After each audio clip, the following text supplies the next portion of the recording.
What's good, YouTube? It's your boy Easy, and y'all already know what I'm about to ask you. Who failed who? RG3 or Jay Gruden?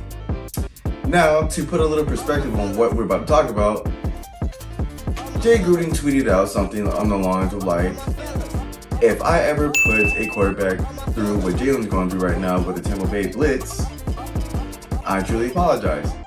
This man, RG3, decided to be a little bit petty and, tweeted back and said, say, what? I get it. You trying to be funny and ignorant at the same time, but goddammit, y'all have some bad blood already years ago that y'all just basically brought all the way back up. Now, with that little tweet battle going on, they kept going back and forth saying, I never prepared you, Robert, and no, because you don't know how to handle a mobile quarterback and stuff like that. And then to end all be all, Jay Gruden tweeted and deleted is saying Kirk was better than you. Baltimore and Cleveland didn't want you. Get over type shit, right? That was wrong. You shouldn't have said that, buddy. And I get people gonna say RG3 shouldn't have said that. But in all retrospect, it looked like RG3 was just poking fun, but they got into their feelings, both of them, and that had to be said. And then RG3 responded by saying this. Is tell you guys the truth. And the truth of the matter is, there was a moment in DC that is vividly remembered. Everyone talked about it because Jay Gruden went to a press conference and he undressed me at that press conference in a way that a coach should never undress his starting quarterback. One, he robs his starting quarterback of the ability to lead in the locker room. Two, he shows the entire locker room that he does not rock with that player. And three, it shows everyone in the National Football League that you do not want this guy to be your quarterback, a la Sean Payton with Russell Wilson. So look, and I hear Jay Gruden say things like what he said. Not only is it unbelievable that he doesn't think that I don't know where all the bodies are buried. It's the fact that he has zero self-awareness and zero integrity, because even though he asked me to do something, he didn't have the balls to have my back. And that was the reason that Jay Gruden wasn't successful in Washington. It had nothing to do with me. We won the division title and almost every person in the locker room hated each other because attitude reflects leadership. So when you talk to me about Jay Gruden, understand that I haven't talked about Jay. I haven't talked about any coaches that have been there in a negative way because I've moved on with my life. But if Jay wants to talk, we can talk. And what you have to first do, Jay Gruden, is take accountability for what you did and what you didn't do. So now that y'all got more concept on what it was, let me just put my 2 cents in as a fan looking outside in, right? There was always speculation that RG3 was sort of the cancer of the team, and he always ran his mouth too much. He was too arrogant of himself just because of the magic he brought and how much of a dynamic athlete he was. I didn't see it that way, right? I kind of did, just because the media was pushing so much propaganda in that whole organization, just because my organization is kind of trash back then, and hopefully you turn around now. But after that little run we had with his rookie season where he got injured, it was said that he went to the owner and whatnot to get Shanahan to change up the playbook again to make him more of a under center drop back quarterback instead of running the RPO. Now, if that is technically true, but claimers, RG3, you're still one of my favorite players from Redskin, Washington football, Commander history, just because of what you did that season, just in general. There's nothing like it. But I do think you did fuck yourself a little bit by doing something like that, if that is even true. Just because the RPO was working, the Shanahans know how to design the offense way better than Jay Gruden ever did.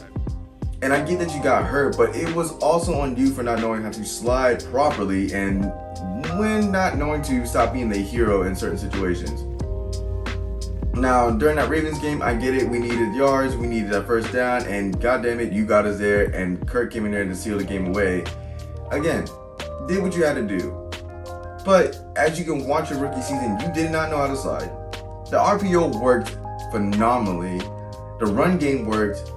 And from what it looked like, Mike Shanahan was just going to ease you into becoming a drop back passer while incorporating the RPO. So, with that being said, I think you don't have faults in a sense of what it came with Jay Gruden.